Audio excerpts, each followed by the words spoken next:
Hey everybody, welcome to our channel. I'm Dr. Jared Vasquez, also known as the Octagon Doctor. I'm a ringside physician that I've worked in the past with the Iowa Athletic Commission, Victory Fighting Championship, UFC Fight Pass, King of the Cage, CBS Boxing. Well, you name them, I'm being the doctor for them. But we are going to talk about one of the most important um, one of the most important aspects from a medical standpoint in the Floyd Mayweather versus Conor McGregor fight. And it's right there, this video that you see streaming right there to my right. Floyd Mayweather has historically been affected by hand fractures and hand injuries and sprains.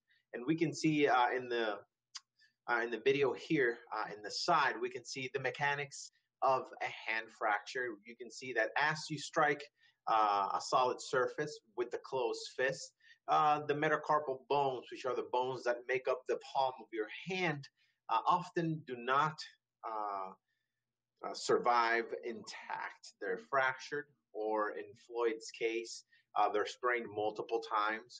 These four bones specifically that are lined up to create that surface that receives the brunt of the trauma in the hand are not designed originally to withstand multiple strikes. You can strike once or twice and survive and not have any problems anatomically.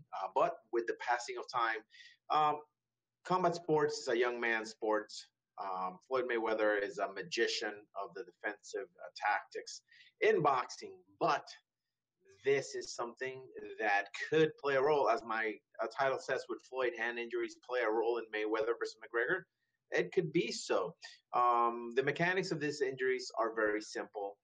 If the bone is not broken, the bone is going to be changed. The morphology, the makeup of the bone is going to be changed. You see, bone, guys, bone is not a structure that is non-changing. Bone is a dynamic structure with calcium going in and out of the bone and reshaping the bone as inflammation and other stimulus change the bone. It's like an ever-changing surface. So in Floyd's case, he had a long, prolific amateur and Olympic career now, 40-some fights into the game.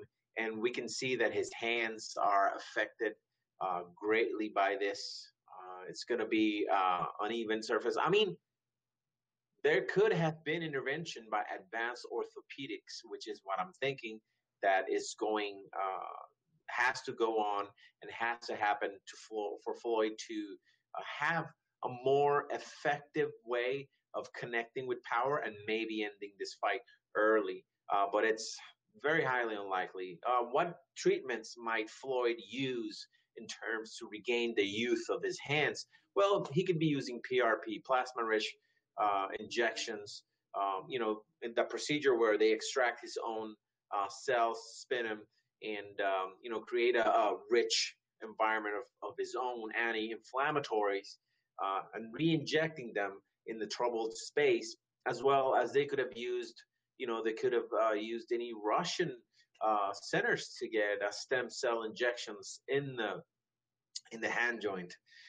If that happened, if they took that approach, then this is not going to be a factor, or it's going to be less of a factor.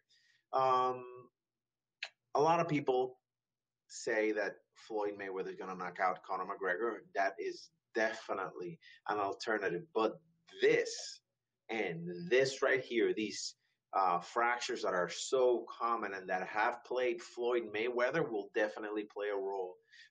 I believe that his defensive style is going to be untouched. He's going to be able to do all the things that he always does. But I don't buy the hype of, yes, I'm an old man, I'm going to stand toe-to-toe. That is 100% a lie.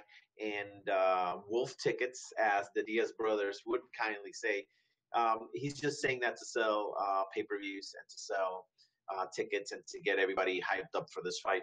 But with the history of this, the multiple hand fractures and hand injuries that have plagued him, I don't see this being Floyd's style. I think he's going to go into his defensive shell, his different looks, and do a good job while doing it. Maybe he stops McGregor late. But this that we're talking today, the hand fractures, these are his weapons, and those weapons are severely affected by a deforming condition, which is arthritis from multiple small traumatic and big traumatic events to his hand. Also, he is almost, I mean, he's 40 years of age. So the ability for him to remold bone and to restart this process of healing in training camp is going to be severely reduced. Also, his production of testosterone. So it's going to be interesting to see how the camp plays out. How much can Floyd build on his already amazing condition, and how is the power going to translate? All right. Thank you guys for your attention. We're going to be trying to make more videos. We're also going to make a video about Conor's knee, which he had an ACL reconstruction a while back when he fought Max Holloway, and that can play a role in this fight. So stay tuned for our videos. You can follow us on Twitter at Dr. Jared, Ask Octagon Doctor, in YouTube, in Facebook, Instagram, Octagon Doctor. So much love to you guys. We're going to be continuing to analyze this from a medical standpoint. And if you're an analyst out there, this is not your lane. Stay your lane. This is my lane. Peace. Much love, everybody.